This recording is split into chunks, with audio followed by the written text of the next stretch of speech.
धार्मिक पर्यटनाला चालना देण्यासाठी महत्त्वाचा निर्णय घेण्यात येत असून धार्मिक स्थळांना भेट देणाऱ्या पर्यटकांच्या सोयीसाठी विशेष पर्यटन आराखडा तयार करण्यात येणार असल्याची माहिती नूतन जिल्हाधिकारी एस कार्तिकेयन यांनी दिली आहे। जिल्हाधिकारी पदभार स्वीकारल्यानंतर त्यांनी प्रथमच प्रसारमाध्यमांशी संवाद साधत जिल्ह्यातील विविध प्रश्नांवर भाष्य केले। सोलापूर जिल्ह्यातील धार्मिक स्थळांवर मोठ्या प्रमाणात भाविक येत असतात, मात्र त्यांना आवश्यक सुविधा, मार्गदर्शन आणि नियोजनबद्ध व्यवस्था उपलब्ध व्हावी यासाठी हा आराखडा तयार केला जाणार असल्याचे त्यांनी स्पष्ट केले। यामध्ये वाहतूक व्यवस्था, स्वच्छता, निवास व्यवस्था तसेच मूलभूत सुविधांवर विशेष भर दिला जाणार आहे। त्यामुळे जिल्ह्यातील पर्यटनाला चालना मिळून स्थानिक अर्थव्यवस्थेलाही मोठा फायदा होणार आहे।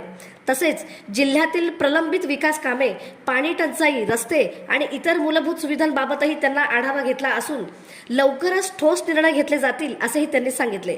दरम्यान जिल्ह्याच्या सर्वांगीण विकासासाठी प्रशासन कटिबद्ध असल्याचा विश्वासही जिल्हाधिकारी कार्तिकेयन यांनी व्यक्त केला आहे। सर्वांना नमस्कार, मी कार्तिकेयन, जिल्हाधिकारी सोलापूर। एक चांगला आयडिया आलेली आहे, तो म्हणजे आपल्याला धार्मिक टुरिझम सर्क्यूट। आमच्या सोलापूर संत महाराजांच्या भूमी आहेत आणि धार्मिक भूमी आहेत, त्यामुळे आमच्याकडे बरेच तालुक्यामध्ये बरेच धार्मिक स्थळ आहेत। ह्या धार्मिक स्थळाचे लोक आमच्याकडे आल्यानंतर आम्ही एक टुरिझम सर्क्यूट तयार करणार आहोत।